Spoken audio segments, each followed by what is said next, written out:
Welcome to the Dreams of Consciousness podcast. If you'd be so kind, would you mind introducing yourself?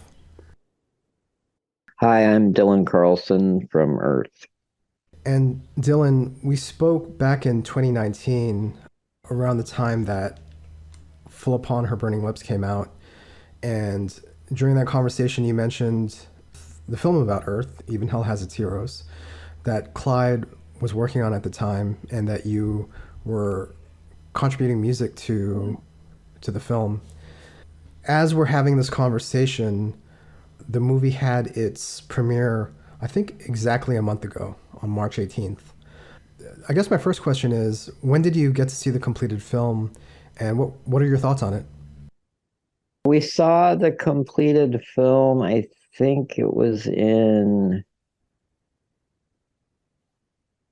oh, yeah, I think it was October of last year, I think, if I'm not if I'm not wrong, because we had just done a short, well, I guess it wasn't a short tour. We did just done a US tour that ended in Seattle. So, and since a lot of the people in it were in one spot, I think Clyde did a preview of it for us before they, the lead up to the pre-order and all that kind of stuff. So yeah, I think it was October of last year that I finally saw the completed version.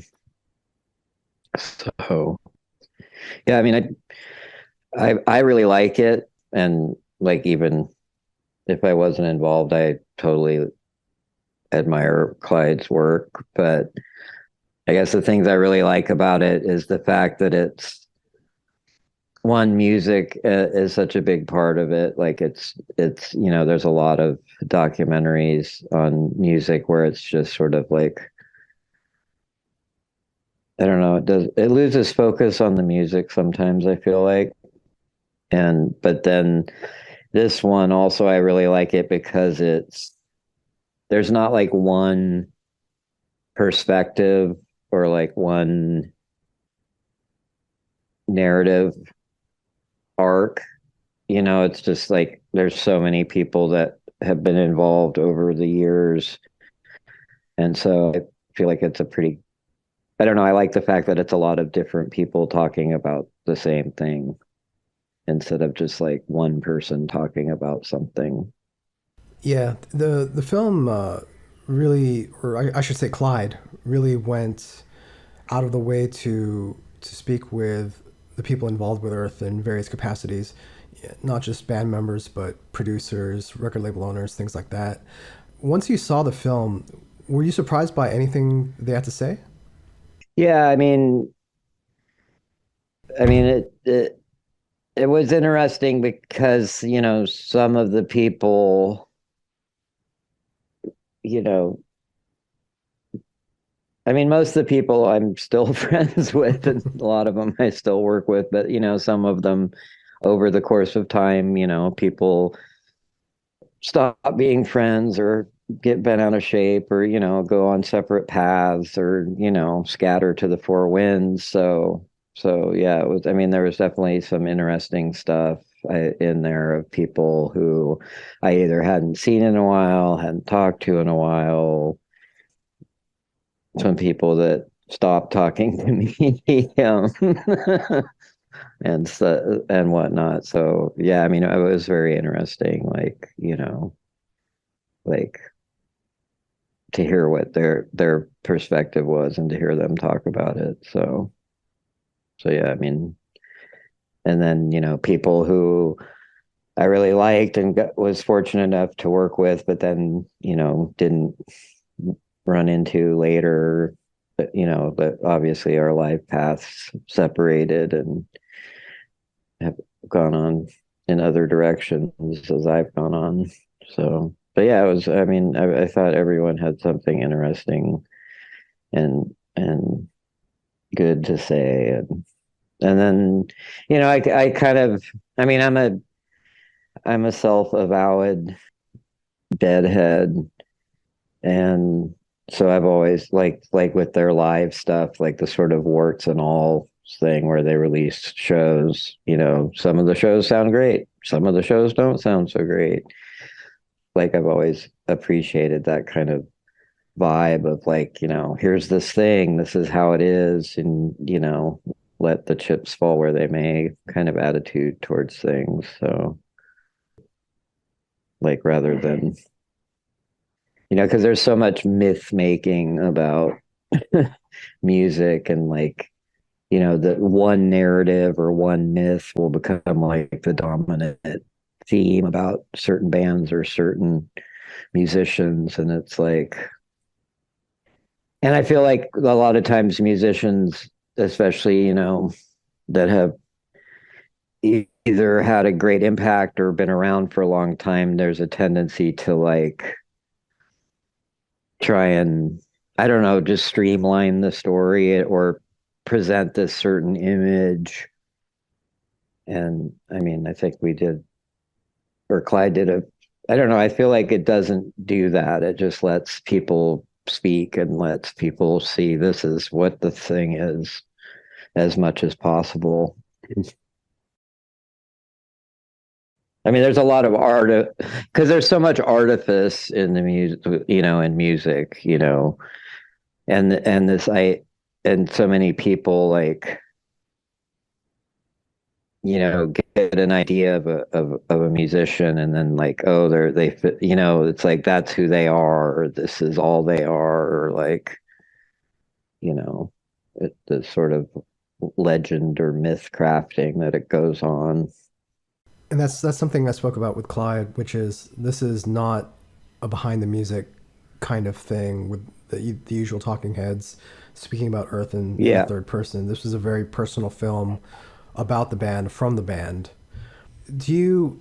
And I've seen it described as a film for the fans, for the people who are already familiar with the band's music, and maybe this is a more intimate portrayal of the band than one you'd get from an outsider perspective.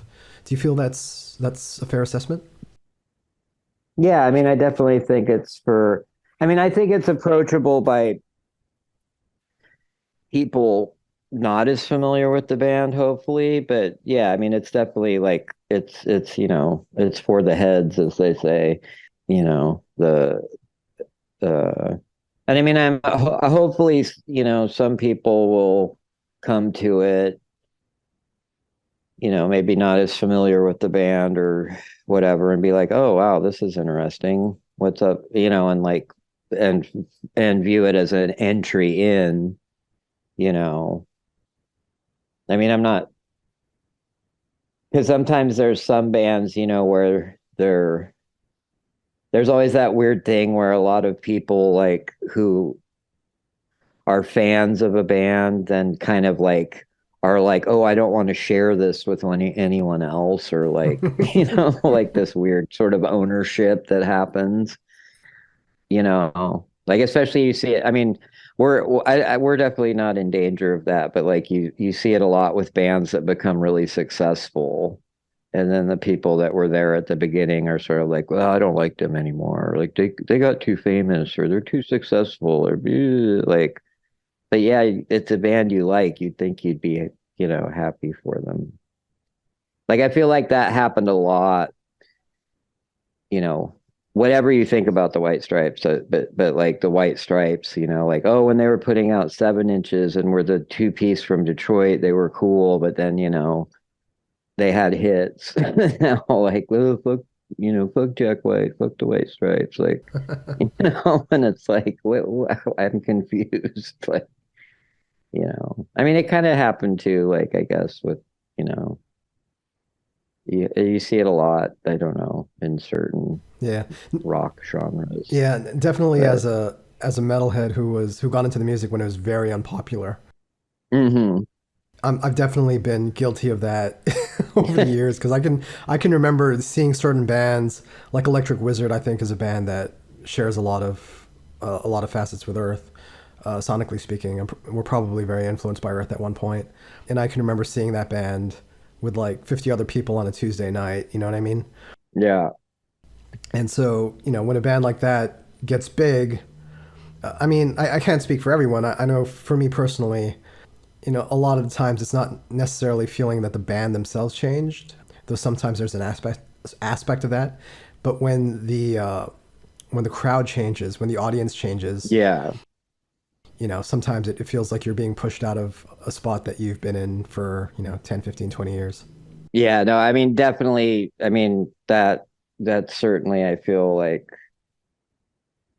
as a as a as someone who likes the Grateful Dead, that there's definitely that feeling that happens, when suddenly they had a, late career hit, and then like, and now this whole Dead and Co thing, like it's like, which I mean, I don't really and whatever. But yeah, also I mean I grew up with metal too, and I'm a metalhead, and so yeah, I remember that a lot with like, your favorite metal band becoming, you know, like Raven trying to doing a major label record and whatever. But I mean, at least metal, it was like you I mean, I don't know. I feel like metal had less of that, at least in the 80s. Metal had much less of that weird idea of cred and stuff that I feel like punk rock, or not even punk rock, like late hardcore or whatever, infected the world of independent music with this idea, these ideas of like they sold out or they did this or they, and it's like, like if you're in a band and you're making money at it, you've already crossed that line.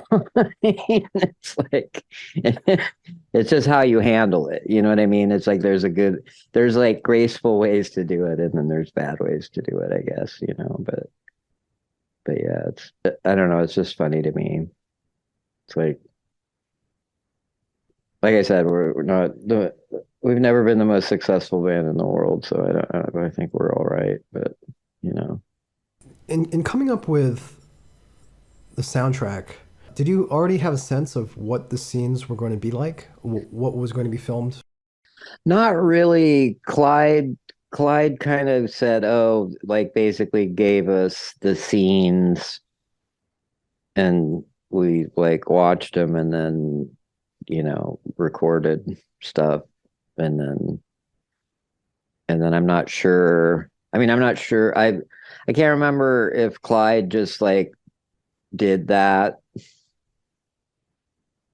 them exact, or if there was a little like monkey wrenching, like, oh, maybe this one would be better here or that one would be better there. But yeah, I mean, it was a pretty like straightforward, like, okay, here's this scene, and then we'd come up with something, and then here's this scene, and we'd, kind of, I mean, not necessarily in order or anything, but just like, oh, this is the footage that needs something, and here you go. And then and then I mean, there's a couple things. Well, like there's one song that's like a reference to the Melvins, like it uses part of one of their riffs from their first 7-inch, sort of an homage.